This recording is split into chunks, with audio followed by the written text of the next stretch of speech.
Hello, everybody. Welcome into the NBA Front Office Show. It's Friday, and you know what that means. Front Office Friday, final regular season edition. Oh, final regular season edition. I like it. That's right. The last Front Office Friday of the regular season. Here we go. We've got the final NBA games of the season coming up on Sunday. We've got a bunch of teams in action tonight. We've got no one in action tomorrow, right, Keith? And then Correct. Sunday, we've got all the games taking place at just about the same time, two different windows that we're going to be keeping an eye on. Some really close playoff races that we're going to dive into on today's show. Plus, of course, those of you joining live will be taking your questions and your comments. Kate, this is an exciting time, and I love that there's still so much totally up in the air in terms of where teams are going to land. Yeah, so to refresh everybody, as of last night's games, everyone has two games left. Everybody plays tonight, everybody plays Sunday. Like Trevor said, two windows. The East teams play at 1 p.m. Eastern. The West teams will play at 3:30 p.m. Eastern. So we've got, early afternoon, late afternoon, or morning, and then afternoon for everybody across the country. So that should reduce the need for oh, this team won, so we're not going to play this guy and all this stuff that goes in all that because you have both conferences. Yes, there's one interconference game. It's the or interconference game, I guess. That is the Spurs and Pistons. Doesn't mean anything. So congrats to those two teams. Have fun on Sunday. It's like the NBA knew. They were like, Yeah, these right. teams will not Yeah, these teams will not be pushing for the yeah, playoffs. So let's yeah. if anybody has to play an East-West game, let's just make it these two teams. Exactly. And so now building on top of that, we have the Celtics locked into the 1 seed in the East. We have the Bulls locked into the 9 seed. We have the Hawks locked into the 10 seed. That's it in the Eastern Conference. In the West, it's even more complicated because nobody's locked into anything. All of the seeds are still available to move in the Western Conference. We know Clippers, Mavs are going to play each other. We don't know who's going to be 4. We don't know who's going to be 5. We know now that the Kings, Warriors, and Lakers will all be in the play-in tournament, but Mhm. the order still very up for grabs with this. I took a shot this morning at trying to go through. All right, here's what all the You're games are left. drinking that early? A little bit, yeah. I should have probably been. It might have been more clear had I done that. But I went through. Here's all the games that the teams are playing that are in the playoffs, that are in the postseason, I should say. Here are the pieces, the games they play. I picked. I think this team wins this one. This team wins that one. Tried to take a shot at the order. In the West, I had to go down to like the 5th tiebreaker between the Yep. Kings. It ended up being the Kings, Warriors, and Suns. Because I picked the Pelicans to beat the Lakers. Sorry, but they're home. No, that's With fine. that, so You it's can but you yeah, can man, be a it's hater. gonna Go be a ahead. madness. Yeah, well, hey, we'll see. Hey, it worked out for the Lakers to be in the play-in last year. Now it's a little different of a play-in True. tournament, but yeah, but man, it is going to be absolute madness tonight, tomorrow. Orlando's ranges, just to give everybody a picture in the East, they can go between 3 and 8. Oh, That's how much they can change unreal. in the next 2 days. And they play Philly and Milwaukee, so two not easy games for them. So it's just going to be awesome to watch the next 2 days, or I Yeah, guess next 2 days of games. there's going to be some things that are revealed after tonight's games. Some things will come into a little bit more focus, but Yeah, even then, I think a lot of it is still going to be up in the air. You know, you mentioned Orlando. I know New Orleans has a very wide range as well yep. in terms of where they could still wind up 10, they could wind up 6. I mean, there's limitless possibilities here, just about in terms of how these standings are going to fall. And we talked so much this season about, especially in the West, how close things are, how much parity there is. This would be the season where teams would want to kind of maneuver their way into certain matchups if they can, and they can't because it's all so close. You have no way of really knowing it. So I think that's going to create a lot of very fun chaos for us to witness over the next 2 days of NBA games. Dog's already checking in, man. I had to get him out of there so he doesn't end the show like he did last week. Um, it's that, that was an all-time great. oh my gosh. Um, I'm hoping the NBA will tweet out an updated version of what they sent out yesterday, which was the postseason seeds possibilities. That they kind of put together. That was a fun graphic. It hasn't changed a lot, but it's updated a little bit, so it wouldn't. I wouldn't mind seeing a new version of that. Mm. There's still a world where the Bucks are like the 4th seed, and that's not a completely unrealistic thing to think could happen. If they lose a couple games here in the last couple of days of games, so it's just absolute craziness. They did tweet out earlier today the clinch scenarios for both conferences.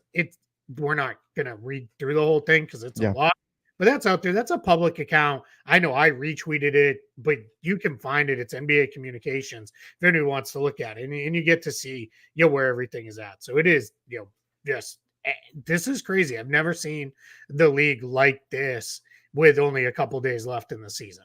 It really is. It really is. Oh, as Nick notes, the lowest that New Orleans can be is 7, 38 and 32 right now. Yes, it was yesterday that they had a range of potentially going all the way down to 10.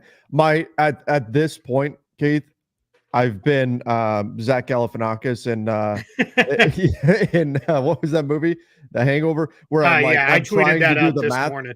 and everything and figure it all. My brain is broken at this point when I'm trying to figure out all the different possibilities of who can go where. So yes, New Orleans, by winning last night, made their floor 7, because now they can only have a max of 34 losses, and obviously that means the Kings, Warriors, and Lakers won't pass them. But yes, at this point, my brain it's fried when it comes to trying to figure out all the different possibilities. Yeah, when I tweeted that out this morning, and I tweeted out that GIF of him looking at everything, it's when he's trying to count cards, right? Is what it's from in The Hangover. I tweeted, and I'm the only person to make some version of this joke. So which clearly was in jest. So yeah, man, it is. I can't wait. This is going to be a lot of fun to watch this play out. Down the stretch here. I think they're just the fact that we have so many wide ranges of possibilities in all this. And then I'm glad everything wraps up early Sunday, because that gives us a chance to really start to dive into what we know, really start thinking about the play-in tournament matchups. And then Monday, when we record our show, we'll be able to do our full breakdowns of the play-in tournament and really start to talk about at least a couple of matchups that are already locked in, what we'll know about. So this is, if for the basketball portion of loving basketball, which hopefully is what most people love the game for, this is just the best time of year. It's these last couple of days and then going into the playoffs. It's just the best. Yeah, it's going to be, it's a ton of fun, and I love how close everything is right now. Keith, I'm looking at the East right now. What is the ideal first round matchup for an East team? Because you're in a little bit of a unique situation where, I mean, let's assume, apologies to Chicago, Atlanta, let's assume they don't survive the play-in. I don't think teams are clamoring to see Philly or to see Miami, a Philly with Joel Embiid back. So what is the ideal team to target here in the first round? Yeah, I think it's probably Orlando or Indiana. If you're Boston or Milwaukee or New York could still get the 2 seed. I think there's a chance the Knicks do get the 2 seed. They've got 2 easier games than the Bucks do. The Knicks close with the home games against the Nets and the Bulls. The Bulls have nothing to play for in that last game, so they may just come in and say, we're not playing anybody, because they know they got to play a couple days later in the play-in tournament. The Nets they're done. Their season's over. Where the Bucks have to go to the Thunder, who are still fighting for the first seed, and then they have to go to Orlando, which Orlando's probably could be desperate to try to stay out of the play-in. So I think there is a chance, New York jumps up, and we'll see, if that's how that plays out. From there, though, it really does become who do you want if you're the 1 and 2 seeds. So to answer your question, I would have to say probably Orlando and Indiana, because they haven't been there as these groups where, like you said, Philly looks pretty good right now with Joel Embiid. In Miami, you just have the whole heat of it all, where this is kind of what they do. Right. Yeah, and that's what makes this a little bit unique, in that you've got your 2 teams in 7 and 8 that the 1 and 2 seeds are probably not thrilled to be seeing. Now, I don't think they should necessarily be super worried, but still, those are probably not the teams that you would ideally want to see in the 7 or 8 seed if you're the 1 or 2. You're looking at it and going, hey, we battled all season. We wound up with the 1st seed or the 2nd seed, and our reward is we've got to see Joel Embiid, or we've got to deal with Eric Spoelstra's Miami Heat in round 1. Probably not the ideal situation for the top couple of seeds. Not much of a reward for landing at the top in the East. Yeah, it's in the West too. It's a similar situation because just the teams are all good. So that's the other challenge in the Western Conference. It's like, man, we fought all the way through. And I think if you're Denver, OKC, or Minnesota, who those are what your top 2 of those 3 will be your top seeds, I think you still feel very confident. Like, hey, we had the best season. We feel good about ourselves against any of these teams that we have to play, even if some of them did better and worse against some of them in the regular season. I think you feel very confident about that, but it's just going to be really, really difficult as you look at that to say, man, well, what are we going to, it's, I got to deal with LeBron and AD or Steph or the Suns offensive guys. You just know you're going to have to really, really work to get through that first round series. Even if you win it in 5 games or so, there probably going to be 5 games where you had to put in a real solid effort. And it's not just sometimes that 1-8 matchup is, we just kind of had to show up and we handled this team with ease. That's not going to exist, I think, in either conference this year. Yeah, and then you look over at the West, and it's, I mean, my God, look at the teams that are in the play-in: Phoenix, Sacramento, Golden State, the Lakers. Like, that's now. I'm not saying I would pick any of those teams to beat Denver. I definitely wouldn't. I wouldn't pick any of those teams to beat the Wolves either. But that's a much. What's that? Any of those teams to beat the Wolves or to beat the Nuggets? There's not even one team in there that you might be kind of inclined to maybe pick? Keith, I would love to make the homer pick, but my Lakers are 0-8 against Denver in the last 8 games. I would not be honest if I picked them to beat the Nuggets. But fair enough. I just need to make sure we are still living in the real timeline, not some alternate MCU universe here where you're like, nope, I'm still running with purple and gold.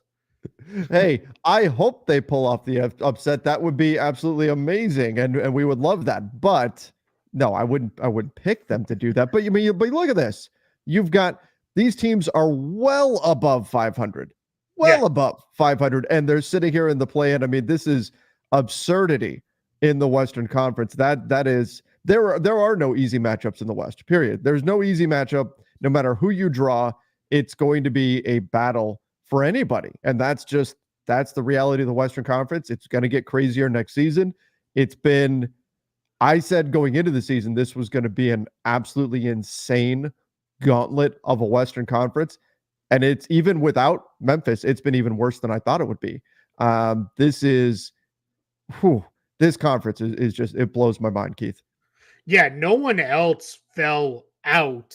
And then Houston was far better than expected this season. So you ended up in a spot where it was like, man, like this was an absolutely loaded conference, and it's been that way for a few years now. Now this is, I think we're trending towards pretty extreme examples. One thing that I do think is getting lost a little bit is this is not the same as when the Suns several years ago went like 48-34, 49-33, or whatever it was, and completely missed the play-in. And they were like 13 or 14 games better, or not the play-in, but missed the playoffs. And they were like 13 or 14 games better than the worst East team that got into the playoffs. Because Miami is, if things go to form, Miami right now is the worst record in the East, and they're probably going to win 45 or 46 games. So we're still in a place where once we get to the final 8, it's probably going to be a lot closer to balance. But yeah, man, it is like just the West play-in tournament. Like I was telling someone the other day, if you're like, man, I'm going to have to get some stuff done on the Tuesday and Wednesday of next week. Find out whenever the schedule comes out, find out when Chicago and Atlanta are playing and schedule to get your stuff done then. Like if Yeah. it's like I gotta run the kids to practice one of the nights, or I gotta get groceries done or whatever it is. I gotta run my clothes to the laundromat. If you're in that spot, just do it during Bulls Hawks and you're fine. The other games, don't miss them because they're gonna be awesome. Poor Atlanta and Chicago. And didn't DeMar DeRozan go nuclear last night? Yeah, and he may end up playing again, right? Yeah. He's been pretty good at this point. So, and the Hawks are the all-time playing tournament team. They're undefeated in the playing tournament in history. So, who knows? Maybe they figured out this playing tournament. JJ says, which team that has clinched the playoffs has the most concern based on how they've been playing for the last month? So which team are you most worried about that's a playoff team already in either conference? Yeah, there's two. There's one in each. It's the Bucks because of Giannis. So Yes. obviously, clearly worried about that there, and who we just don't know where he's going to be. And then the other one in the West for me would be the Clippers because we Yeah. don't know what's going on with Kawhi, and they've been. I know they're like 7-3 or something in their last 10. They've Yeah. been okay. They figured it out more recently, but there's just those. That's why, because they're each missing their star guy. Yeah. And that's just it. If they don't, especially if the Clippers don't have Kawhi for their matchup with Luka in Yeah, round one, whether they're home or away, whether they're the 4 or the 5, whatever, dealing with Luka without having Kawhi to put on him is a very different situation than actually having Kawhi out there in terms of the Clippers' prospects of moving ahead. So, I mean, they've got a lot of talent. They're a team with a lot of weapons, but if they don't have Kawhi to defend Luka, that becomes, I think, a big issue in that series. yeah. If we get to the playoffs and both teams are relatively healthy, and I'm it, all their guys are there, I'm just gonna pick whoever has home court advantage in 7. Just Yeah. I'll say it right now because I think it's that much of a coin flip. I think either team can win. I don't think either team is all that worried about going on the road for a game 7 either. I think they'll just get it done. If Kawhi is out, I'm probably going to pick Mavs in like 5, or maybe even Mavs in 6, depending on where the home court advantage lands. But yeah, I don't like it's that big of a difference. They have no way of defending Luka without Kawhi. As good as Paul George can be, you need Paul George to carry a big load on offense. And that just makes it very, very difficult. But if Kawhi's there, that becomes a coin flip series very much. And I'll pick whoever has home court advantage. Keith, just a quick note here from my Lakers. Anthony Davis at shoot around this morning said he feels phenomenal. So after getting hit in the eye, so sounds like he will be a go for tonight's game, which is what we expected. But just Sure. good to see confirmation there that sounds like he's okay. Yeah, and that's clearly, a game where the Lakers, if they want to have any chance of getting out of 10, they have to win tonight. Yeah. Right. So that becomes a, huge game for them. And I think I just don't completely disregard the Grizzlies just because they have a bad record. Like they play very hard. Now, Mm-hmm. who knows who the heck will be playing? And we've seen what they've done in the last few games, even though they've lost them, is they really make it a game for half, for 3/4 or whatever, and you just kind of go from there. So I think it is I think it's the Lakers will be challenged. They can't just show up. They're going to have Yeah. to actually play. They should win. Don't get me wrong, and I think they will win. But that's a more interesting game than I think you would look at and say, well, this is just a blowout, rest guys. Like that's not you. I don't think you could take that approach. Keith, the Lakers are a 15.5-point favorite. The last time I saw a team that was that heavy of a favorite, and I don't keep a super close eye on it, but the last time I saw that was when the Lakers went to Boston and they didn't have LeBron and AD, which actually makes me a little bit nervous. But You heard it here first. Trevor says dump LeBron and AD. Build around D'Lo and Dinwiddie. Let's go. That's right. But no, this is the Grizzlies are always a tough team that plays hard. Jake LaRavia went crazy for them. Yeah. Last game he started hitting the threes. Let me see what he ultimately finished with. He was 8 for 30. 11 from 3 for 32 points. Yeah, 21 in the first half. Whew, Yeah. Jake LaRavia have a game. But yeah, Memphis is always a team that plays hard. And again, that's a team that we've been talking about next season. They're right back in the thick of things. Yeah. Easy. Yeah. And for those who they're looking for maybe a little bit more on like Memphis and their off season, we talked about them on the NBA Next podcast on Spot Track this morning. That just went up. We're working our way through the eliminated teams, and we did Memphis's off season preview today, and Scott and I spent a lot of time on that. Cool. I will check that one out. This question said, "You guys missed my last super chat on the last front office show because of Keith's dog. Did we?" Here he is, right here. I guess I don't know. I didn't The, notice, but it was deleted by Active Dog. How would you feel about scrapping the All-Star game, still naming All-Stars, and moving the in-season tournament, maybe the in-season tournament final to where the All-Star game would be I don't in hate the it. season? Yeah, what you could do is you could do the Final Four on the Friday Uh-huh. night, and then maybe do the championship on the Sunday, and then everybody gets a break after that. So that's where we had to play an extra game. All right, well, you played an extra game, but then you had a few days off. Comes into that. That could be kind of a fun way to approach it. I'd be all right with that.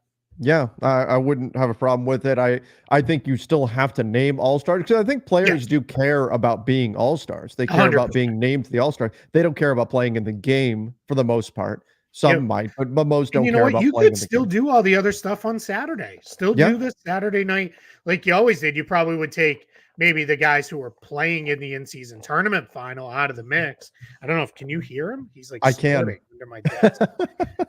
This guy, man, he is like, and now what it is today is he's like, let's go play. It's lunchtime. Like Come last on. time it was want to eat dinner. Now he's like, let's go play. But he's a pain in the butt. We love him anyway, but he's a pain. But yeah, I don't hate this idea if the NBA is like we're done with this whole thing. The only issue is it kind of the in-season tournament was created to add juice to the early part of the NBA season. Yeah. Now you're stretching it into the halfway mark, and that part, but you could probably work around that. Maybe just move it up. At naming all-stars too early though. I don't know, but it's there. There's things I think need worked on, but I don't hate the idea. It's a pretty good idea. I don't hate the idea of eliminating the All-Star game and still having the three-point shootout, the dunk contest, that kind of stuff. And then if you want to make it the in-season tournament final, I think that's going to be if the NBA wants, if the goal of the All-Star game is to create this big draw, right? All the attention on the brightest stars in the league and all of that. If you really want to showcase what the NBA is about, you want to see high level basketball. Because if you're drawing in the casual fan and they watch the All-Star game, they're going to go, what the hell is this? Yeah. Like I don't want to watch this. Wait, Yeah. No, I'm not going to tune in to see more of this. Never mind. I'm out. This is the best of the best. No, thank you. Right. What you'd rather have is them tune in and see the in-season tournament final where teams are playing playoff caliber basketball because they've got $500,000 on the line and they're going at each other. A casual fan tunes into the spectacle of that, and they're going to be like, damn, this is awesome. You know what I mean? Like I think that's going to be a better ambassador to the game of basketball and the NBA in general to those casual eyes that, let's face it, you're trying to capture with an event like the All-Star game. So I don't hate this idea at all. Yeah, and I love the idea too. Then you just keep moving it around from city to city. You could still keep it, Vegas in the mix as long as they, don't have a team. You can, still run it through there. You could even do a thing where you run it through some cities that aren't normally on the NBA like map. Like for example, right now Seattle doesn't have a team. Drop it in Seattle one year where you play, the finals of the in-season tournament. So do all the rest. Yeah, I like this idea with some work to be done around it that I don't have answers to on the fly here, but I don't hate it. I'm going to pull this one up real quick if I can. Yeah, we did. We get a lot of NBA draft declarations. College season's a week over now, pretty much. So we're getting all the guys off the top of my head. Matas Buzelis of G League Ignite is in there. Kyle Filipowski from Duke, Jared McCain from Duke. They both came in. We use this as a little bit of a plug to say, go check out the work Bryce Simon's been doing on the Basketball Bulletin, where he is pumping out his draft stuff there. He's had a lot of great stuff. He did his scouting notes on Donovan Clingan today, who's a player I think a lot of people are maybe more familiar with now. So go check that out. Yes, Trevor and I have not been keeping up with Bryce. Bryce is writing a lot and carrying it's just, this has been an extremely busy time for us, just trying to break everything down. I know I did yesterday. You and I talked about it like off air, but I did like 12 radio hits yesterday. So it Yeah. was like, it's just everybody wants to talk about, hey, where's the rest of the season going? And normally these last couple of days are like, yeah, we get a couple teams playing for seeding, but there's other stuff. But we will have more stuff coming out on there soon. I'll have a bunch of playoff stuff when it comes out. I'm going to have some thoughts on some of the teams that have been eliminated coming out as well. So a lot of stuff coming from us. Yeah, I'm thinking I'm gonna go to Memphis and cover the Lakers Grizzlies game tonight. So Nice. I think I'll maybe do some kind of behind the scenes type stuff that I'll put out there. Well, that's awesome. Yeah, so that'll be fun. But guys, definitely check out the basketball bulletin. I just dropped the link in the description, so make sure you guys find that. I liked this one, Keith. Da Baracus. Shout out to the A team, said, aloha on vacation in Hawaii and catching the show while the wife is sleeping. Aloha. I hope you're having a great time in tropical vacations, and hope you're having a good one there. I know it's early in Hawaii right now. Yeah, it's like 6:30 in the morning, I think. Man. There. Up Well, early. and I hope he had his earbuds in so he didn't get anybody woken up there when I did the yell on the Friday. So That's should right. have fun. Yeah. Yeah, that's a good way to start your day with us, I think. With a front office show yell? Yeah, should be. I like it. If anybody wants, you can pay me. I'm happy to call you every morning at 6:30 in the morning and yell. Just we'll set up payment for it. It will be a service provided. I might make that like my Friday morning alarm, but my wife might kill me. Yeah, exactly. Yeah, you would make it that one time exactly, and then you and I would be figuring out. Hey, remember how we've talked about divorced dads living together? Let's maybe that's what we'll figure out. We'll pick an apartment somewhere in the middle of the country, and that It would be a buddy comedy. Yeah, exactly. Yeah, we'll film it. We'll go live all the time. People will be like, these dudes don't do anything. They just sit on the couch and watch basketball. Yeah, pretty much. Yeah, that's about it. The way it goes. Yep. So, yeah. Yep. All right. What else? Come on, guys. Get the questions coming in. Let's see what else. Go so we can get to some stuff here. We got too much good stuff happening, and we got to get more questions flowing in. Let's see what we've got here. Do we think Miami can do what they did last year and make their run all the way? I mean, I would never say it's likely for a team to do that. Like, there's a lot of hurdles to try to overcome to do it. But if anybody could do it, it's Miami, because we've seen them do it, and they do tend to turn into a different animal come playoff time. Yeah, we have the history with them that they can do it. They've even done it not with the play-in, like they've made runs from lower seeds before. With the Heat, they tend to actually underperform when they're a higher seed. It feels like that's when they don't do quite as well. Mm-hmm. This year's team, though, feels very different from prior versions. It just doesn't feel like they are set up to make that kind of same run. But who knows? I think they certainly could. We do know they're going to walk into, whether they play Boston or Milwaukee, there's still a chance they get out of the play-in tournament too. I think they're going to walk in feeling very confident in, hey, we can do this. Like we can get this. We can win. So we'll see with this. I'll pull this up just because we'll answer it. Yeah, next week we'll do an award show. One of the days when we Monday, probably not Monday because we're gonna have a million things to break down Monday, but one of the days when we're in the middle of the play-in tournament, we'll have that done before the playoffs for sure. I also like this one. Nathaniel said, "Appreciate you all for keeping me losing my mind at work." I hope you're doing the kind of like hiding the earbud in the hand thing. Who is your dark horse? Your dark house, but dark horse for each conference. So when I look, I'll say in the West, I don't even know how much of it, because they've been playing so well lately. They're starting to become like a trendy pick.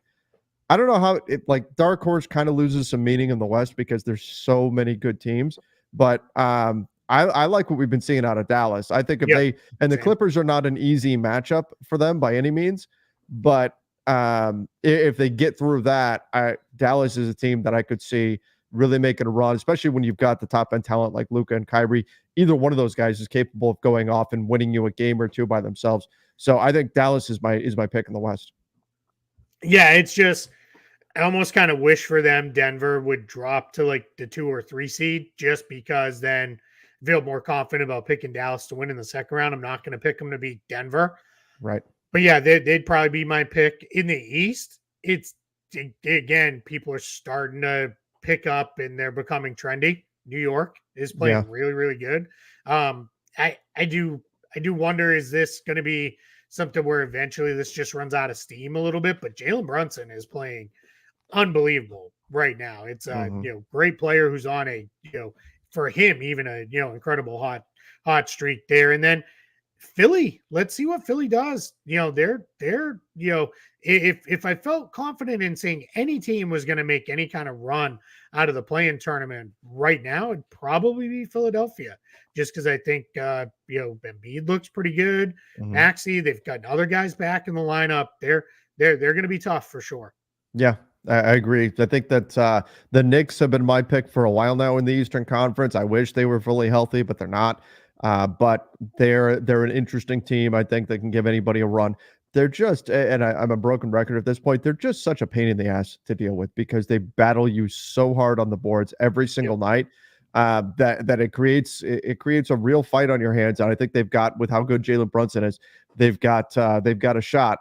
Maybe not a great shot against some of the top teams, but they've got a shot against anybody. Then Philly with Embiid, I look at what Boston did to Embiid last year, Keith, with them putting him in pick and roll situations, and then Jason Tatum just sliced him up. Does that make you feel, from a Celtics perspective, pretty confident? Because in my mind, seeing how easily the Celtics handled the 76ers in terms of exploiting Embiid, and that was a relatively healthy Embiid, to me, that's causing me to discount Philadelphia's chances here.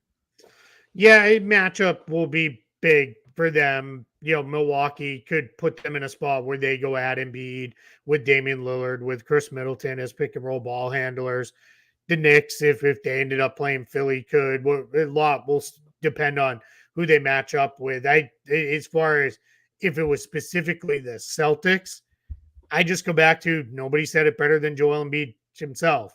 It's not a rivalry because they always beat us. And Mhm. I think last year they had every chance. They were up 3-2 in game 6. Jason Tatum went crazy. They beat them. And then game 7, the Celtics handled them relative ease. So it's one of those where there, every once in a while you run into that team, you just can't get past them. And that's been the story of NBA like history for Mhm. years. It was the Bulls had to get past them. Well, let me take it back one. The Pistons had to get past the Celtics. The Yep. Bulls had to get past the Pistons. The Knicks had to get past the Bulls. With the Heat, the Pacers, those years, they had to get past the Heat. It could never pull it off. The Heat ended up, overcoming. Sure. Then for a few years, Boston couldn't get past Cleveland. Like, those are just, there's certain things. And I know there's a history of that in the Western Conference too. The West has Mhm. been a little bit more balanced, really, since the Lakers of the 80s, a little bit more balanced of teams that have come through the Western Conference. Spurs came through a lot, but we and then we ran into, once we got to the Warriors, there's like, all right, well, it's just them now. But Yeah. in the intervening years, there were just a few other teams that have popped in and out. But I think for Philly, that's where they're at. I think at some point they have to get over the Celtics hump, and they just haven't been able to do it. Yeah. Yeah, this was that brings to mind for me, obviously, the Lakers couldn't get past the Jazz in the late 90s until they finally did and broke through. And then Sacramento couldn't get past the Lakers. They never did. Yep. All of that stuff that you Portland. see. Yep. Yeah, exactly. Portland and the Lakers. Yep. Yep. Yeah, that's just kind of the way that it goes sometimes. And I wonder if that's going to be, especially like Joel Embiid. I don't know about you, Keith, but when I think of Joel Embiid, um, when when I look at he's 30, to me that's surprise. It doesn't feel like he's been around that long. And Yeah, it's that because he makes me missed all wonder, that time early. right? Because he was out for so long. So to me, that makes me wonder, especially a guy who plays the way that he does, how long is Philly's window going to be open here with an Embiid centric team? Yeah, that's part of the, not that you rush him back from injuries, and not that you have to say gotta go all in every single year, but you kind of have to. like, Mm-hmm. because who knows how long you're going to have Embiid doing this, right? We talked about this extensively when the whole Ben Simmons stuff was going on of you can't punt on years when you have Joel Embiid. Like, you just, like, who knows how long he's going to be this good for. Like, you have to make a move, and that's the tricky part there for sure. Like, it's getting that right. Somebody asked who the team we're looking forward to the most in the playoff or in the offseason. Here it is. We'll give him another one because we apparently bumped him last week. Mm-hmm. What team are you looking forward to seeing what moves they make this summer? My stock answer is let's get through most of the playoffs because the playoffs Sure. do change things. But it's Philadelphia. Like, Mm-hmm. just as All it the money. stands right now, they literally may hit the start of the offseason after they've done some stuff with only Joel Embiid on the roster. Yes, Tyrese Maxey, they'll have his cap hold. They'll still have they're bringing him back for sure. But it may be the only player signed to a contract is Joel Embiid. Like, Yep. that's absurd. Like, that's absolute bananas that we could see a team get to that spot. And that may actually be a real thing that happens just because of the way they've set everything up. So I'm, really, excited to see what they do with 60, 70 million in cap space, because even with having to fill 12 roster spots or whatever it works out to, most teams are not filling that many roster spots working around. We already have Embiid and Maxey. Who wants in? Who wants to Yeah. join up? Like, that's the questions. Yeah, and that's going to be really interesting to watch on what they do this summer, because they've got so much flexibility. Again, we've talked about it. If the Clippers mess around with Paul George, I mean, that'd be a great landing spot for him. But we'll see. What do you guys think about the Pacers in the playoffs? Ideal matchups. Who would they hope to not play? Top 15 in defense since the All-Star game, and top 4 in half-court offense since the Siakam trade. I was looking. I think some of the Pacers, it depends on what happens here with Tyrese Halliburton. 29 and 11 in the month of November. And then the last few months, he hasn't been nearly as good. He was 17 and 12 in February, 16 and 9 in March. Now he's at 17 and 9. 17 and 9 in March. Now he's up to 20 and 9 in April. So he is picking it back up, but there was definitely a lull there from Halliburton. I don't think it's as simple as they go as Halliburton goes, because as the person notes, they've got Siakam in and they've added some things here, but I still think they're going to need the early season version of Tyrese Halliburton in order to really make noise here in the East. Yeah, I agree. I think the the Celtics' entire top 6 is questionable to play tonight versus Charlotte on a back-to-back. Well, of course. Shocking, right? I kind of wonder if any of them play, but we'll see. Al Horford, I'm fairly certain, will not play. Pacers, it has to be the right matchup. Like, if somehow just things fall and they end up with Orlando or Cleveland, I think they could do pretty well against those teams, because I think they could push pace, make those teams play an uncomfortable way they don't want to. Maybe they could get through the first round. Anybody else, probably not. And if they drop into the play-in, that's going to be even harder on them. So that's the tricky part for the Pacers. But I think that's okay though, right? They made the kind of step forward this year. They get to the playoffs. They're going to play through that, figure out what we need to do around the kind of new grouping of Halliburton, Siakam, and Turner. What do the rest of the guys have to go? And then we'll kind of go from there. If it's as it is right now and you get Knicks Pacers in round 1, who are you taking? Knicks. Yeah, I agree. I would also take Knicks. Yeah. And here's part of it. Like the comment mentioned the Pacers have been top, 14 or 15 since the All-Star game. I don't know if I trust that come the playoffs just yet. I don't know if I trust that to be real at this point. And I feel the same way about my Lakers, who were terrible defensively and somehow have picked it up over the last couple of weeks. I don't know if I trust that just yet.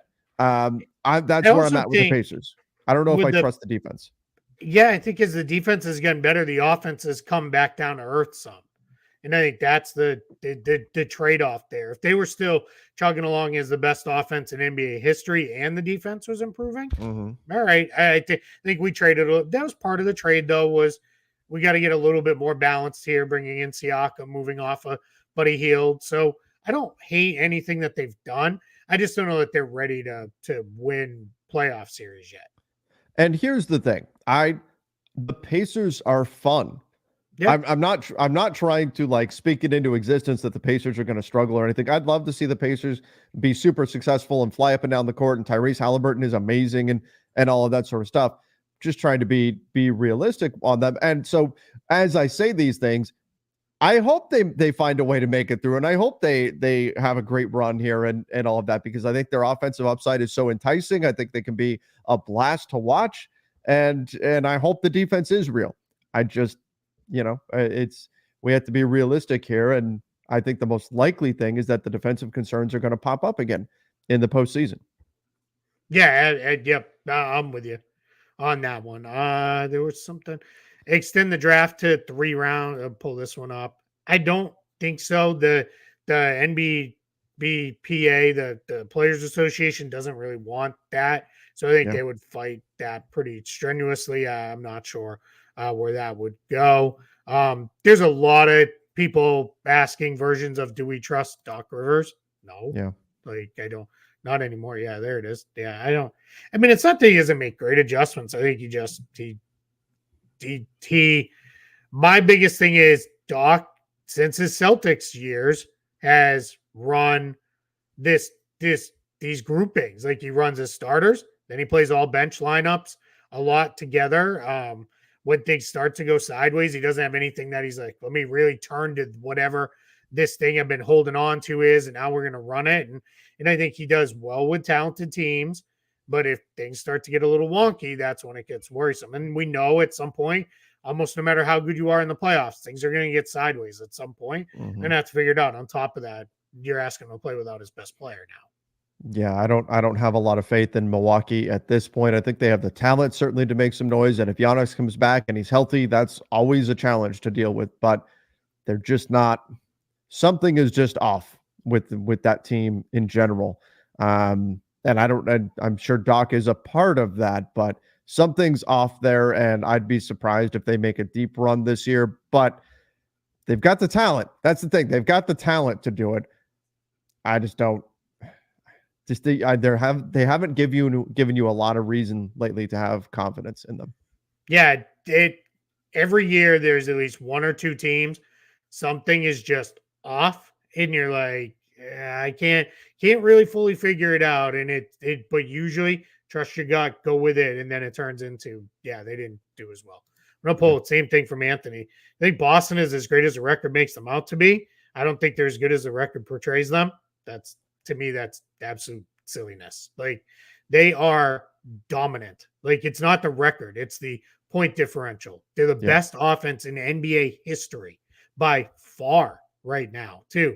They have one of the top defenses in the league.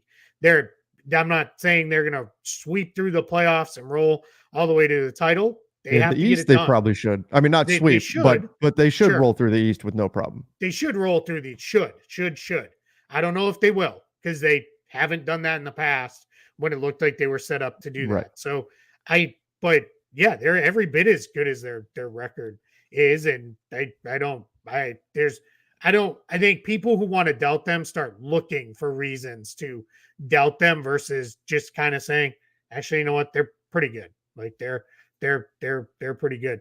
It's the record versus the West, but they only need to get to the finals. Like, I see that in the chat. Like, who cares what their record versus the West is until we get to the finals? And then it only matters what their record was versus that one team. They don't have to go through the Western Conference playoffs. Yeah, I think that if you look at Boston, you can say, well, they're in the East, and that's probably good for a few wins, but they're 13 games up on the next closest team. Yeah, that's the thing. So you can look at it and say, well, they're in the East, so they got a lot of easier games, and then if they were in the West, yes, that's true. But okay, even if you let's say you take 3 games off and say there's 3 more losses if they were in the Western Conference, they're still ahead of everybody else. So that's the thing, is that it would be one thing if they were like, a half game or a game up on Milwaukee, and then you say, what if they weren't an Eastern Conference team? What does that look like? But they're so far ahead. That's where it's hard to look at it and say that they're not good. Like I said, they should cruise through the Eastern Conference playoffs. Should. And you never know what's going to happen come playoff time, but they are that far ahead of everybody else in the conference, no question. Yeah, I never said they had. Pull this one up. I didn't say they haven't been that good in the past. I just said in the players are different. They're a different animal. Sure. Talk about it. Like Minnesota and Oklahoma City, we've said over and over again, great teams. They have to prove it to you in the playoffs. There's a point with the Celtics. They have to prove. I think they're gonna get to the finals. I don't know how super challenged they will be, but there's a world where they stumble and they shoot themselves in the foot repeatedly. And next thing you know, we're in game 6s and 7s that they have to win that they shouldn't have probably been in.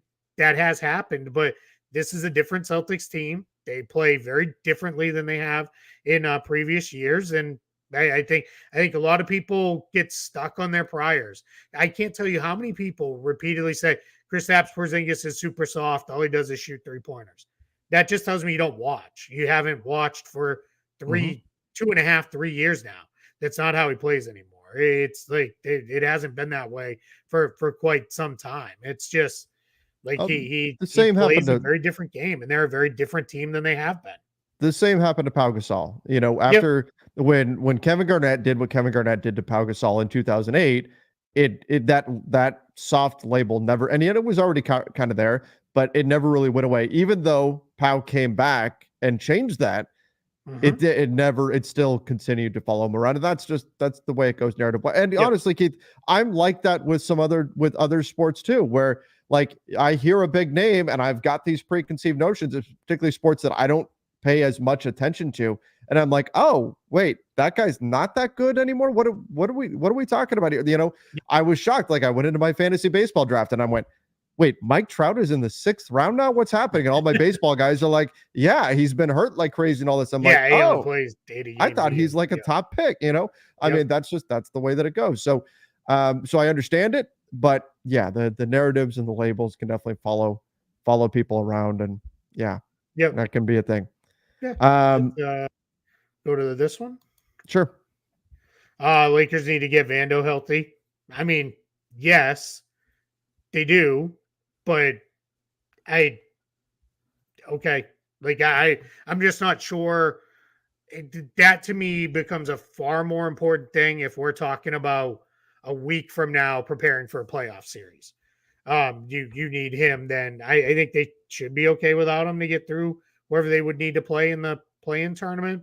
But yeah, you'd rather have him than not have him for sure. I will say this though. See, people do this all the time.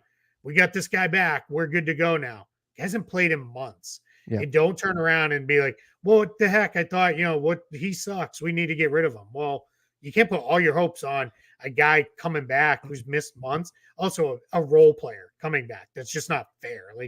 But yet it happens all the time. People do that to guys. He's incredibly important to the Lakers because he provides the things that they're lacking so badly right now, which is a defensive player on the perimeter that can make a D'Angelo Russell and Austin Reeves backcourt passable because he makes up for their defensive deficiencies, and he can help you a little bit on the boards, and that's another area where they've struggled. But as we saw in December, he came back, but he was not back. He was not anywhere near himself. We got the true Jared Vanderbilt we got for about 5 games, and then he got hurt again. He finally got back into rhythm, athletically got back to what we were used to seeing from him, and that was it. And then he was out again. So it took him over a month to get back to being himself, even though technically he was on the floor. Technically, you saw Jay Vanderbilt in the box score. He was not really out there. So that's my concern, is that if and when he does come back, and the team has been suspiciously quiet on this now. In fact, it's something I want to ask about tonight at the game. But I'm not optimistic that, number one, that he's going to come back. I think he certainly could, but that he's going to be himself, which is what he has to be. He's a player who so much of his defensive capability is based on his quick feet and his athletic ability. It's not like he's a 3-point shooter, a skill guy that's going to come in and he's going to be able to get his threes and it's going to be okay even if he's a step slow or whatever. No, he needs that athleticism. It's a big part of his game. And so I'm not confident that he's going to be himself when he comes back, if he does come back. So they do need him, definitely. But at this point, it's I think it's a long shot that he's an impact guy when he comes back because of everything that's gone on with this injury. It also is funny when you don't know what you got till it's gone, right? Like the song tells us, because a year ago everybody was like, we can't play him in the playoffs because nobody will defend him. Like they just let him shoot. Like, and now it's like the guy's not there, and it's like, holy crap, we actually do need him. Like, guys have roles that they play. There are few, if any, perfect players in the NBA. Like we are a year away from everybody saying, or a year out from everybody saying the Nuggets can't win in the playoffs because of Jokic's defense. Like things change. Like things change and teams change things around them. And sometimes players in teams get so good at the things they're good at, things they're bad at just don't matter as much anymore. Yeah. So that's where, I do think it's funny just how that narrative has changed, specifically with Jared Vanderbilt, where I remember doing the show with you a year ago and just the comments being filled with, Trevor, what do? We can't play this guy. Like he just can't be on the floor. And it's like, and now everybody's like, we need him back. Like we have to have him. Like, and both things are somewhat true. Yeah. He will get ignored on the offensive end. There's no question. Yeah. And so let's go here. How do you feel like the WNBA can take advantage of the momentum behind Caitlin Clark in this WNBA draft class? Have you been to a WNBA game? I have not been to a WNBA game. I will throw them on every now and then during the summer. When there's no NBA on and everything, I'll throw on a game every now and then. And I'm usually pretty impressed by like the sets they're running and all that sort of stuff. But how can they take advantage? I mean, they got to promote the hell out of it. That's certainly a thing. Trying to make sure that they're utilizing social media, get the clips out there, get everybody excited about this, because they do have to capitalize on all this momentum that's now going to be coming into the WNBA. Yeah, I think there's two pieces to that. Let me answer the last part first. I've been to one. We don't have a team here in Orlando, so they used to, and that's when I had gone to one. But we don't have a team here, so that's the part of it there. There's not a team really even close as I think Atlanta still has a team. I'm pretty sure. One thing they are doing, there's more games on TV than ever. So that's step one, right? You have to make it more accessible for people to find it without having to pay for some kind of app or some kind of streaming service or whatever. As long as you make it free and easy to find, people will watch. I think the other piece is you got to market the great players, because there are a lot of great players in the league right now. Like I watched at the end of the year last year, I watched the heck out of that finals between New York and LA, or Las Vegas rather, because the two teams are just loaded. And it's tough because I know the people really followed are like, yeah, it's not great, because everybody kind of knew that's what the finals was going to be, because those two teams were so loaded with talent. But for casual fans, it's like, oh, hey, I know most of these names. Right. Now, their other challenge is going to be this year, they're going to have to take a break in the middle of the year because of the Olympics. So that's going to be something they're going to have to work through. But I think there's more known star power. I don't say there's more star power, but more known star power coming in. People, got super interested in Caitlin Clark and Angel Reese and that South Carolina team and all that. So I'm excited about where this could go. And at the end of the day, it's good basketball. It's not the NBA, no, but it's good basketball. It's I enjoy watching it, especially it hits in a time when I'm just like, I need some hoops. The problem, like I said, this summer is summer leagues later. We roll right into the Olympics, and then we're only gonna have a little bit of time before the NBA training camps open. So I'm not gonna be as starved for basketball, but I'll definitely be watching the summer for sure. Yeah, definitely. Be keeping an eye on it. All right. I think we covered a lot today. Yeah, we're at about the hour mark here. Man, here we go. Big games tonight. Going to be exciting to see how everything looks after tonight's games. We can kind of catch our breath tomorrow. Hopefully by that point, my brain will have healed itself, and I'll be able to analyze the standings once again, because at this point it's all just mush. And I'm going to put you on the spot. Yeah, because we won't talk again until it's all done, at least on the show. Where will the Lakers be come the start of the playing tournament? What's seed going to be? Oh, 10. I think they're going to be. So that's what, and I've been telling Lakers fans, that's the most like here's the path to 9, here's the path to 8, and all that stuff. But I think the most likely outcome is that they wind up at 10. If the Pelicans can beat the Warriors tonight, the path to 9 is there. But I think the most likely, I mean, the Warriors, they tempted fate. They almost lost that game last night to the Blazers. They rested Clay and rested Draymond specifically so they could play them tonight and have them ready for the Pelicans. So unfortunately, I've got the Warriors beating the Pelicans tonight. I hope I'm wrong, because that would at least give a path to potentially get to the 9 seed. But I think the most likely outcome is that they wind up 9. 8 is still possible, but not having the tiebreaker over Golden State, not having the tiebreaker over Sacramento, that makes it particularly daunting of a task to move up like that. Yeah, so if I've got this right, I know you know this better than I do. You want it to be, if you're a Lakers fan, you're rooting for, obviously, Lakers win tonight, sure, Pelicans win tonight, and Suns lose tonight. Because then the Pelicans Suns lose, right? Because then you want the Pelicans to clinch 6. So then they have nothing to play for Sunday. And that just lets you move up, right? The Suns are playing the Kings. If the Suns beat the Kings, that puts Sacramento at 36 losses. That would put Golden State with the Pelicans winning at 36 losses. Yeah. And then that would give the Lakers a path to 8. I think that's the way you're describing is possible. Like, if the big thing is the Pelicans have to beat the Warriors, you could have the Suns lose and then lose to Minnesota on the final game of the season, and the Lakers could tie with them there, and maybe they could move up that way. But I think the cleanest path would be the Suns win tonight. You stick 36 on Golden State. I was just more thinking you lock the Pelicans in, then they don't play anybody Sunday. Oh, gotcha. They can't get any higher than 6, right? That if they makes lock sense. it in, then you go. But yeah, that's tough. I'm gonna pull one more question here because this is important. Yeah. Yeah, we're going to keep having shows. We do way more of what we do when the season starts coming to a close, because it will be full bore into draft, free agency, all that stuff. For those who are new to, whether you're new to the live stream, please go ahead and subscribe and join us here. We do live streams on free agency, at least for the first 3 to 5 nights of free agency. Yep.